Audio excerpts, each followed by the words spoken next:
Welcome to this edition of News Today, a series where we briefly discuss and analyze important news of the day. Without delay, let's explore the headlines first. Iran's retaliatory attacks in West Asian countries and their impact on India's interest in the region. Prime Minister has launched Boeing Sukanya program to support girls' entry into aviation sector. Havisure, India's first indigenously developed Hepatitis A vaccine launched. Ministry of Education has directed all education institutions to provide study material in Indian languages digitally. India has been elected as first Vice Chair of FAO Committee on Fisheries, Subcommittee on Fisheries Management. National Human Rights Commission has stressed upon the need for implementation of Vedate Commission report. Starting with the first news. Iran's retaliatory attacks in West Asian countries and their impact on India's interest in the region. Iran's retaliatory strikes in Syria, Iraq and Pakistan were prompted by a terrorist attack in its Kerman province. In this backdrop, let's discuss India's interest in West Asia to understand the potential impact of these strikes on India. West Asia is a part of India's extended neighborhood and look west policy, and maintaining peace and stability in the region aligns with India's strategic interests. Indian diaspora constitute more than 30% of total expatriate workers in the Gulf Cooperation Council. Also, 18% of India's total remittances come only from the UAE, 5.1% from Saudi Arabia, while Kuwait, Oman, and Qatar also have significant contributions. If we talk in terms of connectivity and infrastructure, then there is the International North-South Transport Corridor, a land and sea-based multimodal transport network that will connect the Indian Ocean and the Persian Gulf with the Caspian Sea. Also, India, Middle East, Europe Economic Corridor spans India to Europe via West Asia. And Chabahar port is vital for India for transporting cargo to Europe. West Asia is important for India's energy security. More than 80% of India's oil and over 50% of gas are imported. Iraq and Saudi Arabia serve as major oil suppliers, while Qatar is a significant supplier of LNG. Moving on to the next news. Prime Minister has launched Boeing Sukanya program to support girls' entry into aviation sector. The program will provide opportunities for girls and women to learn critical skills in science, technology, engineering and mathematics or STEM fields and train them for jobs in the aviation sector. For young girls, the program will create STEM labs at 150 planned locations to spark interest in STEM careers and provide scholarships to women who are training to be pilots. 15% of India's pilots are women, which is 3 times more than the global average. Now let's also talk about Boeing India Engineering and Technology Centre campus in Bangalore. Inaugurated by the Prime Minister, it will serve as a hub for innovation and drive advancements in aviation. It will develop next-generation products and services for the global aerospace and defense industry. Coming back to the news, now let's also have a look at the status of women in STEM education. As per All India Survey on Higher Education, female enrollment in STEM courses has increased to 42.6% in 2021-22. However, their participation in the workforce remains low at 14% in 2021.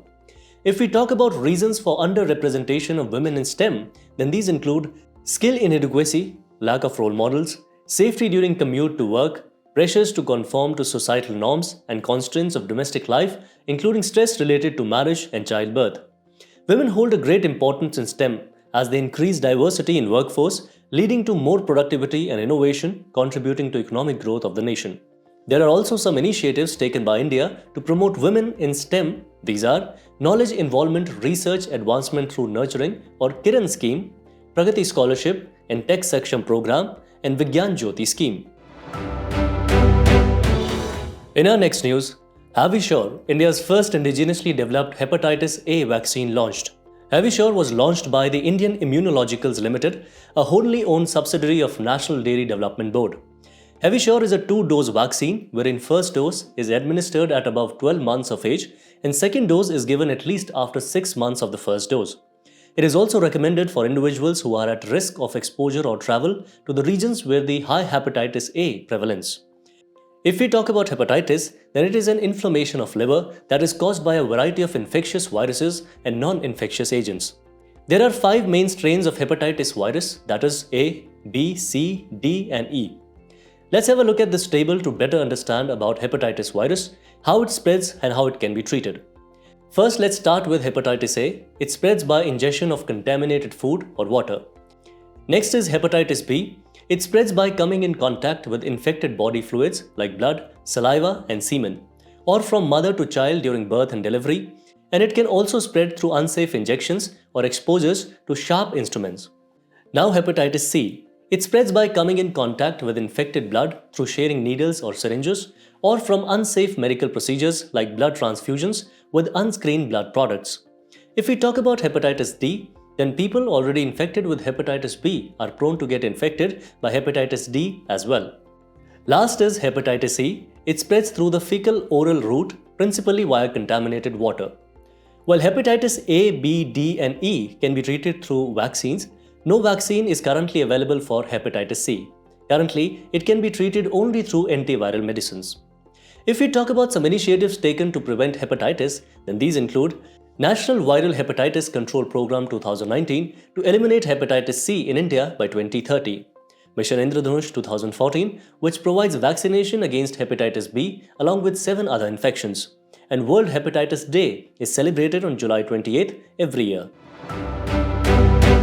In our next news, Ministry of Education has directed all education institutions to provide study material in Indian languages digitally. Schools and higher education institutions are directed to digitize study material in languages listed in the 8th schedule of the Constitution within the next 3 years.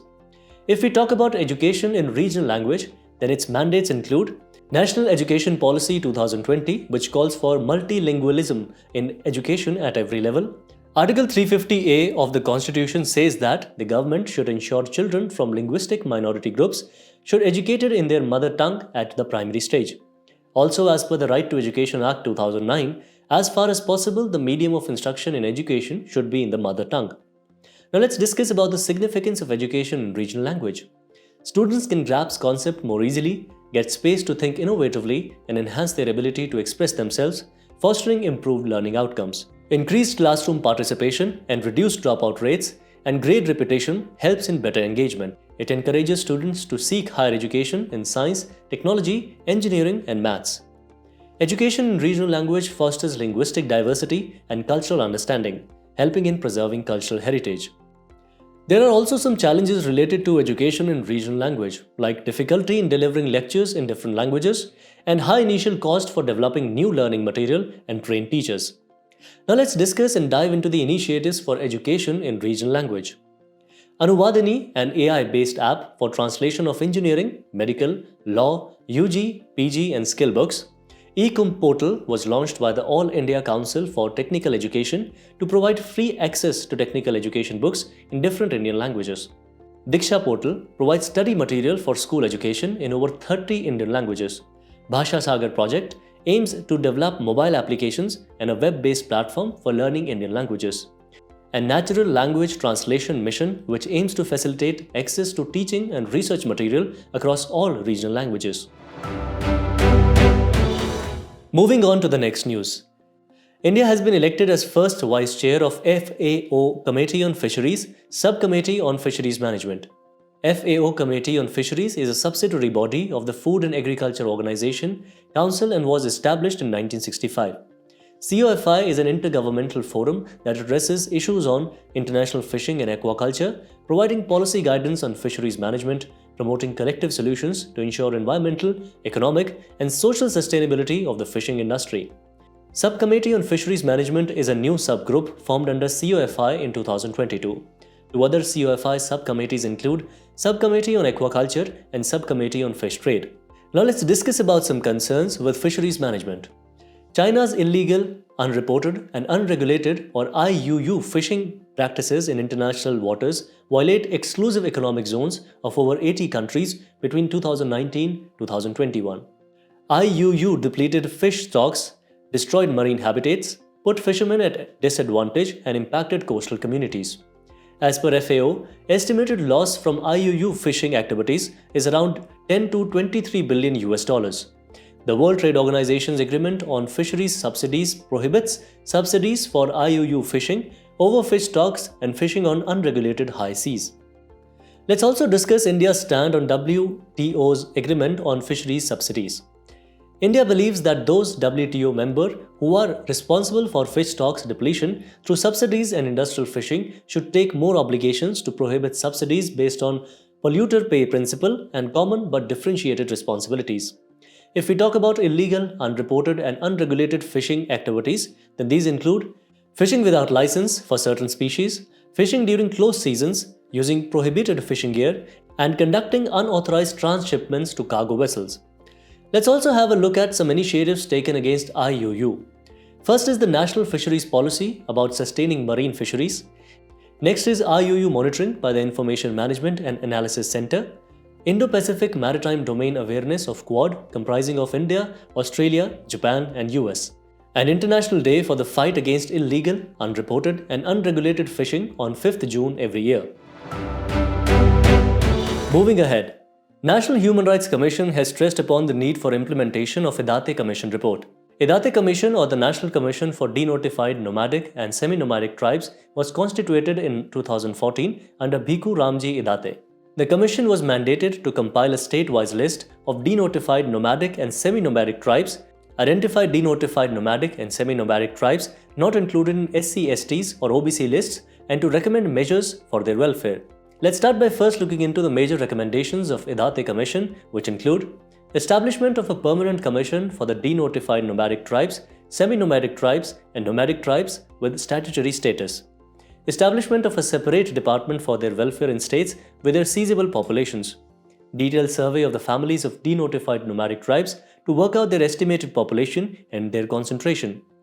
Enablement of legal and constitutional protection by including a third schedule in Prevention of Atrocities Act 1989. And listing DNTs not included in SC, STs, OBCs list as OBCs. Now let's understand about denotified nomadic and semi-nomadic tribes, or DNTs. These communities were notified as criminals under the Criminal Tribes Act 1871 by the British to prevent their future engagement with criminal activities. They were forcibly alienated from their traditional occupations and habitations through other subsequent legislation. The act was repealed by the Indian government in 1952, and they were declared denotified nomadic and semi-nomadic tribes. Let's also have a look at some challenges faced by denotified nomadic and semi-nomadic tribes. There is no central list for these communities, nor they are recognized as a separate group like SC/STs under the Constitution. They are mostly outside the purview of government welfare initiatives. They are mostly uneducated and suffer from lack of basic infrastructure facilities like drinking water, shelter, and healthcare. Several welfare initiatives have been taken for DNTs. Development and Welfare Board for DNTs established in 2019 for a period of 3 years, which is extendable to 5 years. And Scheme for Economic Empowerment of DNTs for educational empowerment, health insurance, livelihoods, and housing.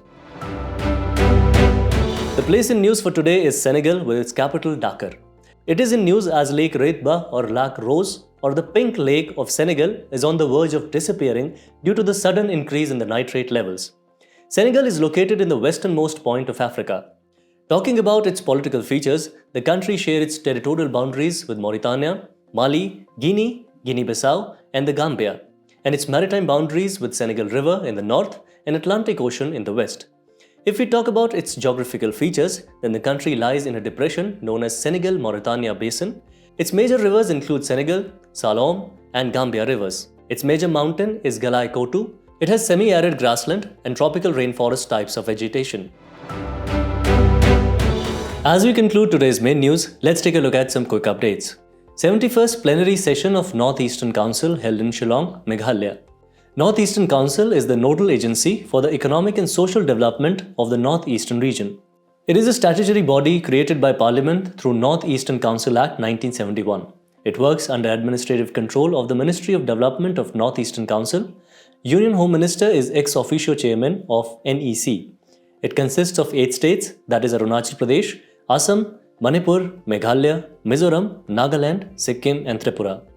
India announced a new alliance for global good, gender equity and equality at the World Economic Forum annual meeting in Davos, Switzerland. It aims to bring together global best practices, foster knowledge sharing, and attract investments in the key areas such as women's health, education, and enterprise. It builds on commitments of G20 leaders' declaration and India's dedication to women-led development. Allahabad High Court mandates that India, a member of Apostille Convention, must accept foreign apostille authenticated documents. If we talk about the Hague Apostille Convention 1961, then it simplified the global circulation of public documents. These public documents include certificates of birth, marriage, and death, and educational documents, among others. Contracting parties issue an apostille certificate to authenticate a document's origin, allowing it to be presented abroad to another contracting party. NASA successfully tested laser communication between its Lunar Reconnaissance Orbiter and the Chandrayaan-3 Vikram lander for the first time. NASA's LRO detected signals reflected by Laser Retroreflector Array, accommodated on the Vikram lander under international collaboration. This breakthrough enables precise location targeting on the lunar surface, marking a new era. According to study, every millimeter increase in rainfall could lead to 0.5 to 0.7% rise in monthly scrub typhus cases.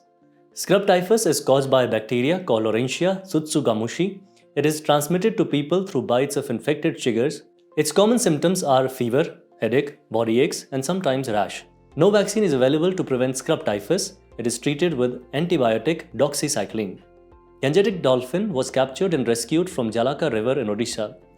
Gangetic dolphin is the national aquatic animal of India. They only live in freshwater and are essentially blind. They hunt by emitting ultrasonic sound waves, and females are larger than males. A recent study found that bottom trawling has released 8 to 10 billion tons of CO2 from 1996 to 2020. Bottom trawling is a fishing method involving dragging heavy nets across the seafloor. It indiscriminately depletes marine organisms, causing a significant decline in fish production and damaging the natural seafloor. In 2016, India and Sri Lanka agreed to expedite the transition towards ending this practice in Park Strait. Sri Lanka banned bottom trawling in 2017, however, Indian fishermen still use it in the Park Strait. Statue of Social Justice was unveiled in Vijayawada, Andhra Pradesh. It is a 206-foot bronze statue of Dr. B.R. Ambedkar and is currently the world's tallest Ambedkar statue. Some other important statues are statues of unity in Kevadia, Gujarat of Sardar Patel, Statue of Equality in Hyderabad, Shamshabad, Telangana of Ramanuja, and Statue of Belief in Nathdwar, Rajasthan dedicated to Lord Shiva. Before we go, it's time to put your knowledge to test in today's segment of Test Your Learning.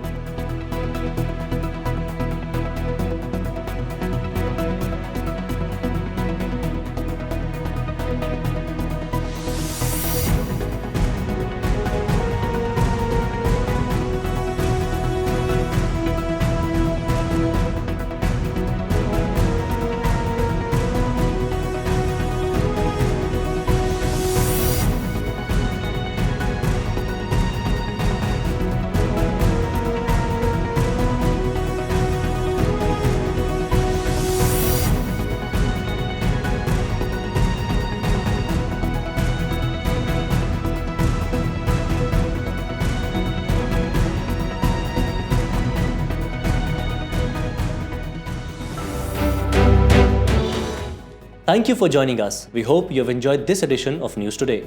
To get the answers to today's quiz and to download the PDF of News Today, make sure to check out the links in the description below.